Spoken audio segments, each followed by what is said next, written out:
Hello, welcome to our channel. അപ്പോൾ ഇന്നത്തെ യാത്ര ലുലു മാളിലോട്ടാണ് കേട്ടോ. ലുലു മാളിൽ ബാക്ക് ടു സ്കൂൾ മേള നടക്കുകയാണ്. കണ്ടോ, നല്ല അടിപൊളി സെറ്റപ്പിലൊക്കെയാണ്. നല്ല വാനൊക്കെ, സ്കൂൾ വാനൊക്കെ സെറ്റ് ചെയ്തിട്ടിട്ടുണ്ട് അവർ. കുറേ തിങ്സ് എല്ലാ ഷോപ്പിലെയും പോലെ സ്കൂളിലോട്ട് വേണ്ട എല്ലാ തിങ്സും അവിടെ അവൈലബിൾ ആണ്. ജമ്മുക്കുട്ടി കുറേ സാധനങ്ങൾ എടുത്ത് നോക്കുന്നുണ്ടായിരുന്നു. വാട്ടർ ബോട്ടിലും ബാഗും ഒക്കെ എടുത്ത് നോക്കുന്നുണ്ടായിരുന്നു. ഓൾറെഡി നമ്മളെല്ലാം വാങ്ങിച്ചായിരുന്നേ. അപ്പോൾ ഇനി ഇവിടെ നിന്നൊന്നും വാങ്ങിക്കേണ്ട ആവശ്യമില്ല. അതിനുശേഷം നമ്മൾ നേരെ പോയത് നമ്മൾ കിച്ചണിലോട്ടാണ്. നിങ്ങളിത് ശ്രദ്ധിച്ചായിരുന്നോ? എത്ര പേര് ശ്രദ്ധിച്ചു എന്നറിയില്ല. മട്ടൺ ബിരിയാണിക്ക് പകരം കുട്ടൻ ബിരിയാണി. അവർക്ക് നെയിം മാറിപ്പോയതാണോ എന്തോന്ന് അറിയത്തില്ല. എനിവേ കുട്ടൻ ബിരിയാണി എന്നാണ് അവരവിടെ എഴുതി വെച്ചിരിക്കുന്നത്. പിന്നെ നമ്മൾ അവിടെ നിന്ന് ലഞ്ചിന് വേണ്ട കുറച്ച് സാധനങ്ങളൊക്കെ നമ്മൾ വാങ്ങിച്ചു. അതിനുശേഷം നമ്മുടെ ഓൾ ടൈം ഫേവറേറ്റ് ആയിട്ടുള്ള സേമിയ പായസം, കിഡു ഐറ്റം ആയിരുന്നു ലുലു മാളിലെ സേമിയ പായസം. പിന്നെ നമ്മൾ പപ്പായുടെ ഫ്രണ്ടിനെ കണ്ടിട്ടുണ്ടായിരുന്നു കേട്ടോ.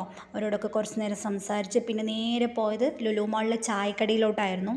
തനി നാടൻ രീതിയിൽ ഒരുക്കിയിരിക്കുന്ന ഒരു ചായക്കടയായിരുന്നു. കേരള സ്റ്റൈലുള്ള എല്ലാ സാധനങ്ങളും അവിടെ അവൈലബിൾ ആണ്. ചിക്കൻ കറി, ചിക്കൻ ലിവർ, ഞണ്ട് കറി ഉണ്ടായിരുന്നു, കാട ഉണ്ടായിരുന്നു, കാട റോസ്റ്റ് ഉണ്ടായിരുന്നു, അങ്ങനെ എല്ലാം ഉണ്ടായിരുന്നു. പിന്നെ ഉപ്പിലിട്ട കുറേ ഐറ്റംസ് ഉണ്ടായിരുന്നു കേട്ടോ. പിന്നെ ഈ പഴയ ചായക്കുള്ള കടികളൊക്കെ കണ്ണാടിക്കൂട്ടിനകത്ത് ഇട്ട് വെച്ചിട്ട് തനി നാടൻ ചായക്കട പോലെ ഒരുക്കിയിരിക്കുകയായിരുന്നു. നമ്മളവിടുന്ന് ചിക്കൻ ലിവർ ട്രൈ ചെയ്തിട്ടുണ്ടായിരുന്നു. അടിപൊളിയായിരുന്നു സാധനം. അങ്ങനെ വീട്ടിലോട്ട് വേണ്ട കുറച്ച് സാധനങ്ങളെല്ലാം നമുക്ക് വാങ്ങിക്കാനുണ്ടായിരുന്നു. അതെല്ലാം വാങ്ങിച്ച് ബില്ല് ചെയ്തതിന് ശേഷം നമ്മൾ നേരെ പോയത് മൊബൈൽ നോക്കാനായിരുന്നു കേട്ടോ.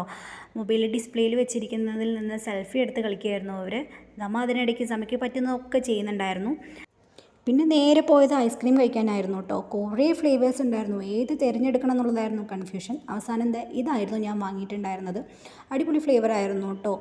എൻ്റെ വീഡിയോ ആദ്യമായിട്ട് കാണുകയാണെങ്കിൽ ലൈക്ക് ചെയ്യുക, ഷെയർ ചെയ്യുക, സബ്സ്ക്രൈബ് ചെയ്യുക.